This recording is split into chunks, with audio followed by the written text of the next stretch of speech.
shots in your career. Where does that one rank for you? Obviously that's the best one. And the Sixers take game 3.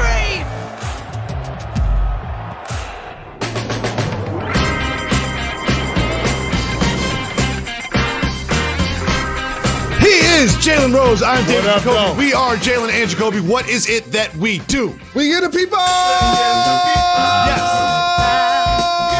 Yes. They won. 3 games last night. Drama in every single one of them. We start with the Philadelphia 76ers in Toronto to take on the Raptors. The game went to overtime. What happened then? Classic Monday morning quarterback walk-off 3 by Joel Embiid, the first center in the last 25 years to achieve such a feat in the playoff game. As a perimeter player, let me tell you something. When the coach dropped the play for your center to shoot a 3, he better make it. Like, real talk. Like, the other 14 guys, like, that was Tobias Harris. He make $180 million to play basketball, setting an up screen for Joel, this year's possible MVP. And I'm just happy for Joel because it encompasses what's been a magical season for him individually. So many times we can focus on the Ben Simmons storyline or what's going to happen with Doc Rivers or bringing on Harden or Maxi's emergence. But Joel Embiid's dominance and his ability to be not only a guy that can lead the league in scoring, but a guy that you can draw up a game-winning walk-off 3-point shot. Do you realize what will happen if he missed that shot and they lose that game? What would we be saying about Doc Rivers today? Oh, yeah, we'd be clowning him. Absolutely. That was a great play, though, because No. he gets clowned a lot for his coaching decisions, especially in the playoffs. That was a great play. And I appreciate the way Joel has stayed healthy and he delivered. Another thing about Doc Rivers, called the timeout. Because remember, Joel Embiid was out to throw a desperation heave from half court. Doc Rivers called the timeout. Those 2 great decisions from Doc. And former player thing. Shout to Doc. I saw him running. Gotta do some yoga, OG. You gotta do some yoga, OG. You gotta stretch it out when you in the sauna and the steam. You gotta do the executive workouts. I saw him running a half court, Jacoby. And that timeout, as you mentioned, was a crucial thing. And again, like the Toronto Raptors are depleted. This should be a Wallace sweep for the Sixers. It's gonna be interesting to see, however, what happens in the next series. Here's why. Yep. The elephant in the room for me is I talked about Maxey, talked about Harris. You know who we ain't talking about? There's one player on that team, also on a max deal, that we're not discussing. James Harden. He fouled out, Yeah, he did. and he probably would have been the guy that they ran that play for. My point exactly. And so, again, in the first round of the playoffs, you can get away with your second best player not playing Being up the your par. 4th best player. Correct. But in the next series, they not going to be able to do it. Miami Heat got something for James. We've seen what they've done to Trae Young. They got something for ball-dominant guards that want to dribble up top. They And got something remember, for them. Jimmy Butler, former Sixer as well. So I'm looking forward to that series because, again, Atlanta, Toronto are depleted. Yep. You know what I mean? At full strength, they'd have trouble. Yeah, they have a little more trouble, but I believe those are easier first-round opponents now once the series started than it was initially on paper as them teams made the playoffs. I'm glad you brought up the matchups in the first round at the top of the East because one thing we knew was the Nets were going to play somebody. And they ended up playing the Boston Celtics. And last night, after the Nets started out 9-0, right? After they started out 9-0, they had the lead throughout the entire game until the second half when it was Brown and Tatum. So, former player, marketing, promotions, radio, TV, film. For everybody watching this program, there's a reason why we started with Joel Embiid. Is because he played like a superstar. Yep. He played like an MVP. Yep. There's a reason why we ain't showed KD or Kyrie yet on this program. Because they didn't. No. Right? And this is the time of year you need that. Game 1, Tatum was passing early. He started scoring late. They have 4 players at 20+. This game, 7 players in double figures, 1 player with 20+, JaLen Brown. This game was about toughness. And shout to Grant Williams as well, because he was terrific. He didn't miss a shot from the floor. He played great D. He, Al Horford, Daniel Tice, Kevin Durant when he takes 2 dribbles, and you know how he like those warm-up dribbles, Jacoby. After he takes 2 dribbles and shoots the ball, he only shooting 25% in this series. They interrupting that. They sticking them hands in there. That's why they keep getting them steals. Jaylen Brown, Marcus Smart, Jason Tatum. And the other thing about Jason Tatum's growth, he blocked KD jumper. Now, I told you in the first game, it was impressive to me when he took KD on the post, turned around and shot baseline. Now, when that's happening, what does that mean?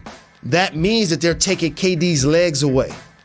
That happened with PJ Tucker a couple of years ago when he was with the Bucks. Remember, he blocked KD's shot, and he's 6'5", KD's 6'11". How does that happen? The last 11 games, I believe, KD has played at least around 38 to 40 minutes per game. Yep. I think that's catching up with them. And the swarming Celtics defense also is not giving them any airspace. And last thing, let me tell you, when you were playing with the Golden State Warriors and you're KD, you know the beautiful thing about playing with the Warriors? The ball movement, the player movement. Guess what? The Nets don't pass the ball. And so now all of a sudden they taking turns. And when you go against a great defensive team, that's what the stats going to look like for your 2 best players. 1 for 17 in the second half in this one. Pritchard outscored KD and Kyrie in the fourth quarter of yesterday's game. That's insane. Just think about that for a second. And also, I told you it'd take a lot of energy to be the villain. Remember, I told you that. And the fans had to temper it down, and they had so many announcements throughout the arena to make sure nobody got out of hand. But you know who that affected in game 2? Kyrie. Because the one thing about being the villain, and I told you about celebrating after shots and doing all of that stuff, you got to have that energy all of the time. But JaLen, I was shocked by this KD performance. In game 1, I was like, all right, they threw something at him. He wasn't ready for it. He's going to make the adjustments. He's going to score 40 in game 2. Yeah, I honestly, you couldn't have told me he wasn't going to score 40 in game 2. What adjustments do they make in game 3? So here's the beautiful thing about, like, the game of basketball. It don't matter if they have Red back, Phil Jackson, Greg Popovich, Eric Spoelstra. I don't care who's coaching the Nets in the next game. There's nothing X and O's I can tell you. KD and Kyrie got a ball. Period. Yeah. Like they're playing bully ball against them. So again, I told you when somebody blocked KDJ, what does that mean? Sometimes when you watch him score, what do you say? That's never gonna get It's blocked. impossible. Right? Ain't that it's impossible. Okay, He's 7 feet tall. So here I come. E equals MC squared. Why does that happen?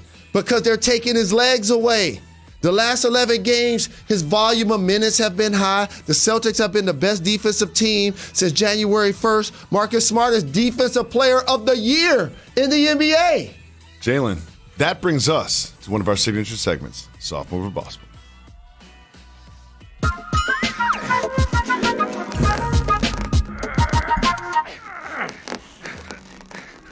You mentioned that Marcus Smart was the Defensive Player of the Year, and he was awarded that just a couple days ago. Deserving. Well, guess what he wore to the arena for Game 2? What? He walked in TD Garden with a full-on champion robe.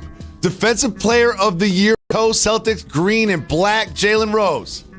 Having the robe ready, Soft Move or Boss Move. I see you, nephew, and let me tell you what's funny. You see he was cracking a smile. He tried to play it off. He tried to play it cool, trying to be straight-faced. So it's definitely a boss move, and I got three distinct reasons why. Number one, that was pre-made. Oh, yeah, it was ready. That's the thing. I saw the first thought I had. I was like, he asked that a month ago. Correct. You can't get that overnight, dog. Yeah. Number two, historic defensive performance by his team, limiting KD and Kyrie. Number three, they won the game and they up 2-0 in the series. Yeah.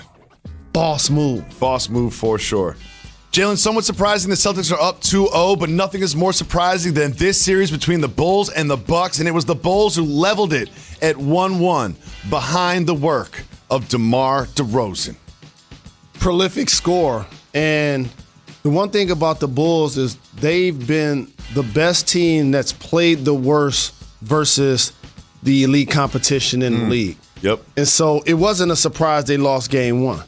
And obviously if Middleton gets injured, that puts you in position to win game two. But you can't overlook DeMar DeRozan's mid-range dominance. You know how much I love the mid-range game. I know you do. Gentleman had 41 points, no threes, all twos. It's like when I'm at lunch with you. When you order wings, all flats. All flats. Don't give me a drumstick. I don't want to see a drumstick. I don't want a drumstick at the table next to me. All flats. All flats, all 41, mid-range. all twos. I love it. And the thing is, Vucevic played really well. Yeah, he did. Caruso had 10 assists. Levine scored at least 20. And so now when you're the Bulls, you drive back to Chicago, you're feeling good about getting your first win versus a quality opponent basically all season. Yeah, that's a good point. Right? And also, JaLen, I had the Bucks as my favorites to come out of the East. Yep.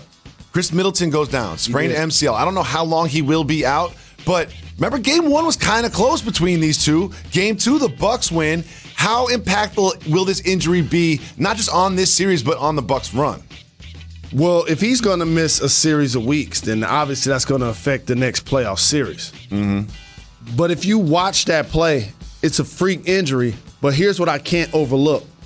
How Caruso beat him to the spot, cut him off, and hit him with his chest and knocked him off his course. And that's what made him turn around. And so an injury like that, it seems like it'll be a few weeks. And obviously that's going to be more on Holiday, more on Giannis, more on Lopez, more on Porter. But I think infrastructurally, you can't win a championship without Chris Middleton.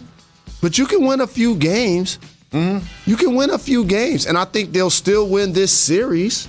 And so that gives him a time to recover to get back. But obviously, if they're going to win the next series, then he's going to have to return. Next series would be, again, the Celtics or the Nets, looking like the Celtics. And JaLen, there's still some series very much in question, one of which involves a gentleman that we love here on JaLen Jacoby, Anthony Edwards and Ja Morant. Two young superstars been going back and forth.